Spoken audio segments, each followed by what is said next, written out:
आज राज्यसभा में पेश होगा वक्फ बिल। इस वक्त की आपको बड़ी खबर बता रहे हैं, वक्फ बिल पर 8 घंटे तक चर्चा होगी। तो आज वक्फ बिल को राज्यसभा में पेश किया जाएगा। सुधांशु त्रिवेदी बृजलाल चर्चा में बोलेंगे और आपको बता दें कि कल लोकसभा में पेश किया गया था, आज राज्यसभा में वक्फ बिल को पेश किया जाएगा। तो बड़ी खबर आपको इस वक्त बता रहे हैं, वक्फ बिल पर 8 घंटे तक चर्चा होगी और सुधांशु त्रिवेदी बृजलाल चर्चा में बोलेंगे। बड़ी खबर आपको वक्फ बिल से जुड़ी हुई बता रहे हैं। कल लोकसभा में इस बिल को पास कर लिया गया और अब आज राज्यसभा में इस बिल पर चर्चा होनी है।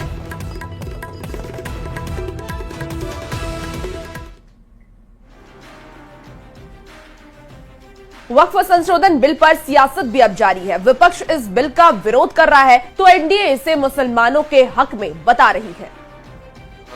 मुस्लिम समाज के भलाई के लिए कानून है।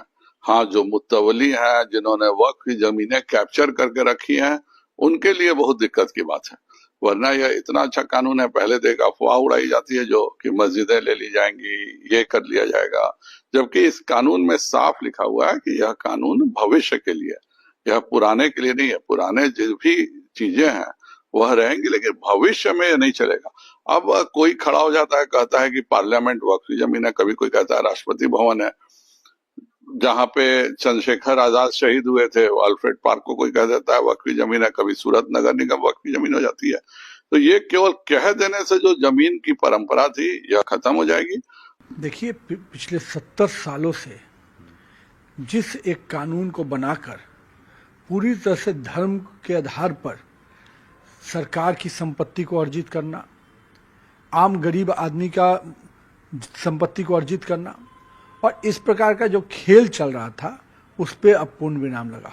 मैं तो ये मानता हूं कि इस बिल के माध्यम से माननीय प्रधानमंत्री जी और माननीय गृह मंत्री जी ने देश में लोकतंत्र स्थापित करने का एक रास्ता और दिया। तो असीमित पावर दे दिया गया और इतना पावर वक्फ बोर्ड को है कि अगर इस गेस्ट हाउस के सामने 4 दिन नमाज पढ़ेगा तो बोलेगा ये भी जमीन वक्फ बोर्ड का है। इसका सबसे बड़ा उदाहरण ये है कि वक्फ बोर्ड का जिस समय से गठन हुआ था उस समय उसके पास 30,000 एकड़ जमीन था और आज के डेट में 9 लाख एकड़ जमीन है वक्फ बोर्ड के पास। तो इतने जमीन हड़पने का संस्था है। इसका सिर्फ और सिर्फ काम है कि जमीन को हड़पना, जमीन अतिक्रमण करना। वक्फ अमेंडमेंट बिल सदन में पेश हुआ है और इंशाअल्लाह आज बिल जो है सदन के अंदर पास होगा। एनडीए के सभी घटक दल के नेता का शुक्रगुजार है मुस्लिम समाज, गरीब मुस्लिम, पसमानदा मुस्लिम, कि उन्होंने इस वक्फ अमेंडमेंट बिल का साथ दिया।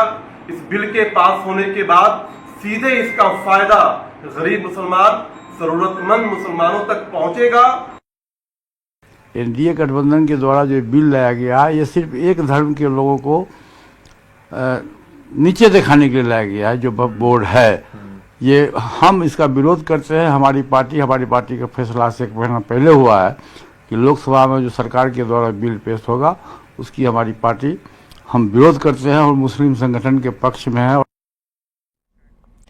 बिहार के